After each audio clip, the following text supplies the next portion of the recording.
Tu aimerais débuter une nouvelle carrière et le métier de secrétaire t'intéresse. Qu'il s'agisse de l'exercer en tant que salarié ou en tant qu'indépendante, tu te demandes quelles compétences il est indispensable d'acquérir pour pouvoir débuter cette nouvelle carrière.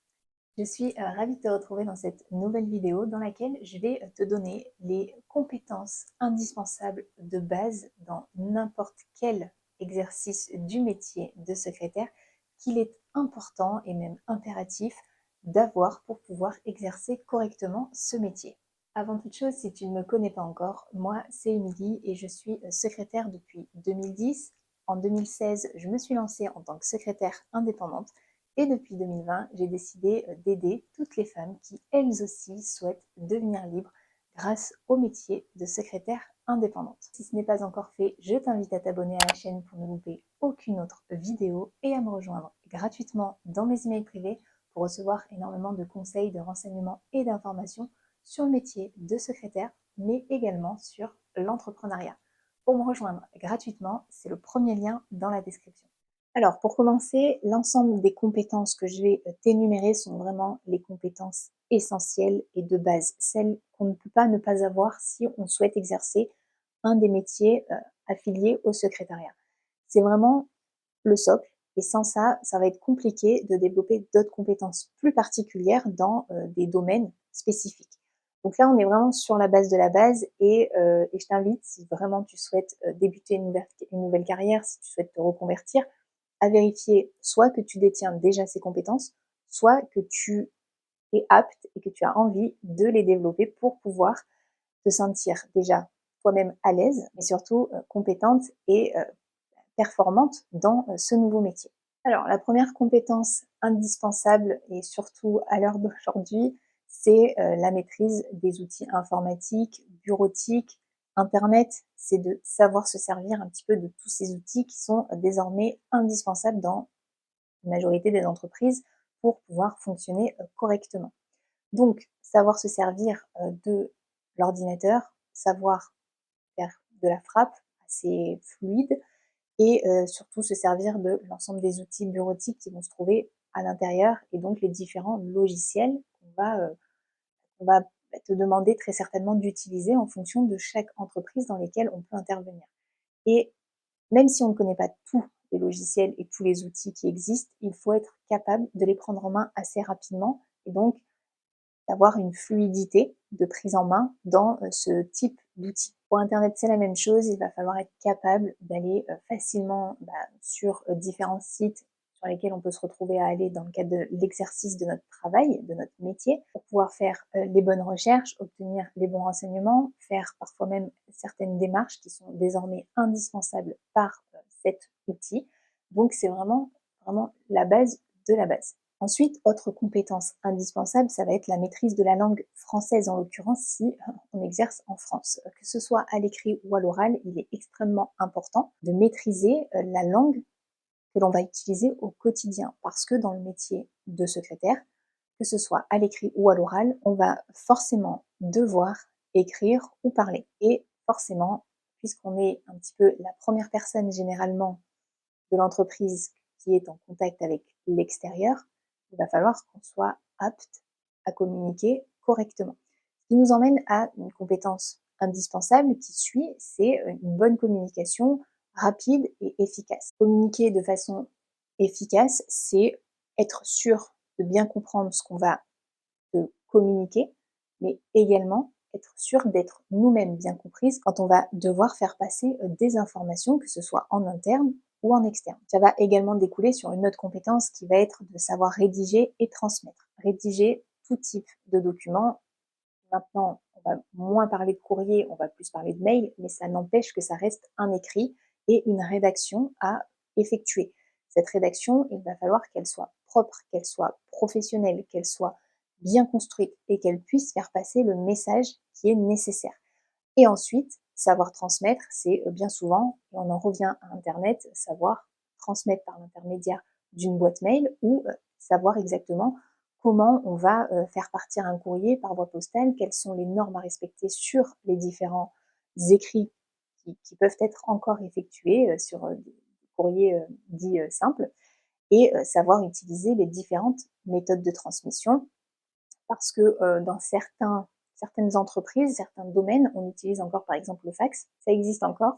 On va utiliser des recommandés, on va pouvoir utiliser parfois les mails. Bref, il y a énormément de méthodes de communication différentes pour transmettre. Et donc tout ça, il faut le maîtriser. Ensuite, on va retrouver en autre compétence indispensable et de base, c'est savoir assurer un accueil téléphonique et physique. Même si on n'est pas uniquement un standard téléphonique ou uniquement une secrétaire d'accueil, on va dans toutes les entreprises bien souvent recevoir du public.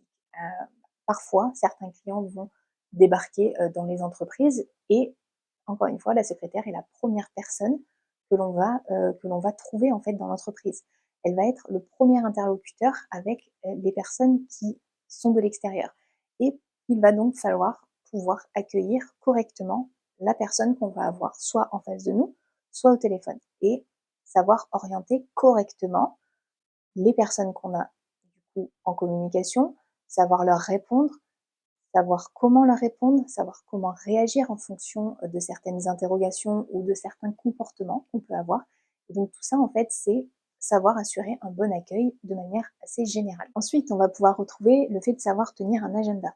Alors, savoir tenir un agenda, c'est pas simplement noter des rendez-vous comme ça en fonction des dates qu'on va te demander. Savoir tenir un agenda, c'est savoir l'organiser en fonction des impératifs qui doivent être inclus à cet agenda et faire en sorte que tout colle bien pour qu'il n'y ait aucun couac dans l'agenda.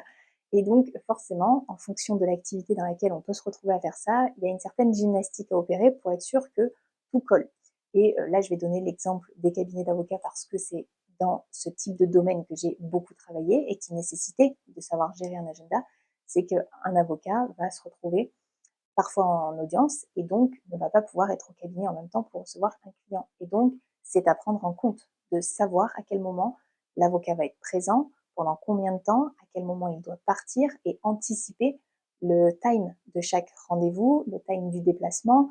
En fait, il y a plusieurs éléments à prendre en compte pour être sûr que tout va bien s'enchaîner, on va dire, dans l'agenda. Donc ça fait partie d'une compétence indispensable et ça peut être nécessaire dans tout type d'entreprise, même pour des artisans qui devraient faire des rendez-vous clients, mais qui doivent être aussi sur leur chantier, qui ont aussi des réunions sur des très gros chantiers qui sont indispensables. On va aussi retrouver les déplacements auprès des fournisseurs. Bref, énormément de petits éléments à prendre en compte qui peuvent créer des difficultés dans l'agenda si on ne les prend pas en considération pour noter l'ensemble des rendez-vous nécessaires. Donc ça, c'est une vraie compétence indispensable. Ensuite, on va retrouver le fait de savoir hiérarchiser, prioriser et classer des documents. Alors, qu'est-ce que ça veut dire finalement prioriser, hiérarchiser et classer? Le fait de savoir prioriser, hiérarchiser et classer des documents, c'est indispensable, c'est une compétence indispensable parce que dans n'importe quelle entreprise, beaucoup de documents vont être entrants, que ce soit par courrier postal, par mail. Il va falloir en fait savoir qu'est-ce qu'on a à faire de l'ensemble de ces documents. Certains documents vont nécessiter une action de notre part. Il va falloir qu'on amène une réponse, qu'on fixe une date. Il va falloir en fait faire quelque chose avec ce document et d'autres ne vont nécessiter que d'être classés. Donc déjà, il va falloir hiérarchiser l'ensemble de ces documents et savoir qu'est-ce qu'on doit faire avec chacun d'entre eux. Donc ça, c'est la première chose, c'est une sorte de tri à opérer pour savoir exactement quelle action on doit réaliser pour chaque document. Ensuite, on va prioriser tout ça puisque plusieurs documents vont nécessiter une action de notre part. Mais là, le fait de prioriser va nous permettre de savoir dans quel ordre on va faire tout ça en fonction de l'urgence et de l'importance de chacun de ces documents. Et ensuite, une fois que l'ensemble des actions auront été faites, ces documents nécessiteront d'être classés pour pouvoir être rangés et surtout être retrouvés facilement en cas de besoin. Donc ça, c'est extrêmement important dans n'importe quelle activité et je dirais même que c'est important dans notre vie personnelle parce qu'on reçoit énormément encore de papier et qu'il faut savoir ce qu'on a à en faire et dans quel délai. Et c'est une vraie compétence qui nécessite une certaine organisation et donc c'est indispensable pour n'importe quel secrétaire dans n'importe quel domaine. Et ensuite, on va retrouver une dernière compétence qui, à mon sens, est indispensable également pour toute secrétaire qui interviendrait dans n'importe quel domaine encore une fois, et c'est un petit peu la base, c'est la facturation. La facturation en termes de rédaction de facture, de construction d'une facture, en termes de calcul de TVA, savoir calculer une TVA en fonction du taux qui doit être appliqué en fonction de l'activité, et savoir les faire régler en fait tout simplement en opérant des relances quand cela est nécessaire. Donc tout ça, c'est un petit peu le package facturation, savoir comment la construire, comment la transmettre, calculer la TVA qui est afférente pour pouvoir faire une facture, même si un logiciel est utilisé, c'est pas une raison pour ne pas comprendre comment ça fonctionne, et surtout savoir assurer un bon suivi de cette facturation et des paiements qui sont opérés dans l'entreprise. C'est un petit peu le rôle de la secrétaire aussi, de s'assurer que les factures sont réglées et de savoir relancer un client quand cela est nécessaire. Donc là, je viens de te faire le tour des compétences pour moi de base. Vraiment, c'est le socle du métier de secrétaire et c'est une petite partie des compétences indispensables. Mais sans ces compétences-là, il sera, à mon sens, compliqué de pouvoir en acquérir d'autres et des peut-être plus particulières en fonction du domaine d'activité dans lequel on pourrait avoir envie d'intervenir.